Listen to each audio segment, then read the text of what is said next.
Hey everybody, this is Steve Ryan with Big Red Report here at the Westin Hotel in Dallas-Fort Worth for our, of course, Big 12 Media Days, the last Big 12 Media Days for Nebraska. Next year will be the Big 10 Media Days, and we'll be able to change location and get out of this god-awful heat. So, what did we learn today? Well, as in Media Days, you don't learn a lot, but here's some of the more pertinent information. When it comes to injuries, Ricky Henry was out pretty much the entire spring with an injury. Jamarcus Hardwick missed the last week with an injury. Zach Flea, of course, the starting quarterback, the incumbent, missed the entire spring because he was rehabbing from elbow surgery.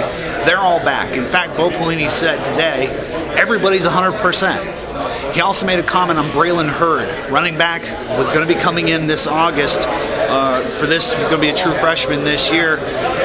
Bo Pelini still seemed hopeful, even though we were very late in the process. Braylon Hurd has, I've texted Braylon many times, we'll just say that, and he's still waiting on his grades. Now, at this point, even if he were to get his grades back, could he make it in time for fall camp? Bo didn't necessarily think he was going to be here for fall camp. He might be similar to Antonio Bell, who ended up having to take a class at the junior college level and then ultimately enroll in spring, which is great. He's still here for his freshman year, still here for the 2011 campaign. But Chase Harper, the tight end, the JUCO from Navarro Junior College, will not be a Husker anymore. He apparently did not meet academic requirements in fulfilling a certain amount of credit hours over the summer, which made his letter of intent null and void, because once you don't officially academically qualify, which Braylon Hurd is not at that point yet, but Chase Harper is, the letter of intent you sign becomes null and void. The theme today was a little bit of the Beat Texas video. We heard a lot about the Red Out video, the mistake about Beat Texas that was put at the end did not make Bo happy, because you're inciting basically a riot. Fans don't need any motivation to be fans, and that's what this did, and it kind of creates bulletin board material. And the one thing you don't want to do as a team is create bulletin board material for the other guy. And it's not like we're not going to get hyped up enough about Texas as it is. It's going to be one of the most hyped games that probably in my life, because how much we'll be writing on it, the kind of the symbolism behind this is a 1 second loss between the two in the conference title game. They might end up meeting each other again in the conference title game. And the game between them could decide who goes to the conference title game, depending on how things pan out with Texas and Oklahoma. And of course how Nebraska does in North play. Another thing is the Big Ten talk. Bo started off the press conference with, don't want to talk about Big Ten. We're not in the Big Ten. We're not going to the Big Ten right now. It's going to be next year.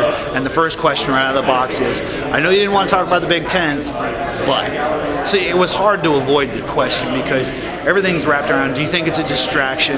And we have come to know that Bo Pelini's teams don't get distracted real easy. And even in times where you would think you can't avoid it, his teams seem to be pretty well focused. But you can tell he's very excited about the offense. He's got a lot of guys back. He's got a lot of depth. He says he hasn't had a situation like that since he's been here. Perhaps he didn't have it back in 2003 when it was kind of a defensive program as well. But the players seem excited. Pierre Allen told me something I did not know, or I didn't know what to level.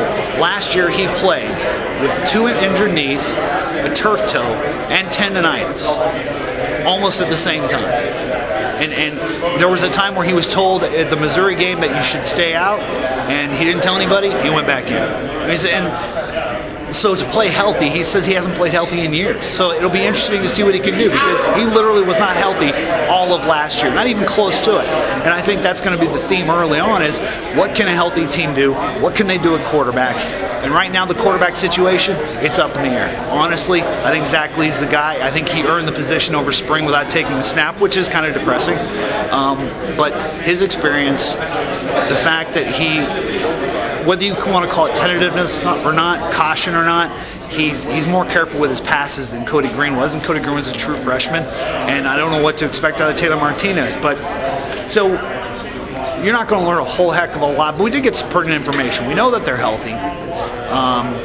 We don't know if Braylon Hurd's going to make it, but it seems like offensively they're very excited about their upside. Defensively, I think we have a lot of expectations because the Pelinis have set a standard for excellence that has become a little ridiculous, but that's what we expect. So we expect them to be good, the offense to be better. What is that going to mean in the end? We don't know, because there are a lot of great teams out there. Texas A&M is the team that I think people should be talking about the most if we're talking about the South, because they are flat out loaded. I know Oklahoma's loaded. I know Texas is going to have a great defensive secondary and pretty good offense, but Texas A&M is loaded. But that's it for me for this day, the Nebraska edition. This is Steve Ryan with Big Red Report. And counting it down, a couple more weeks and we'll be into fall camp and let the 2010 season begin.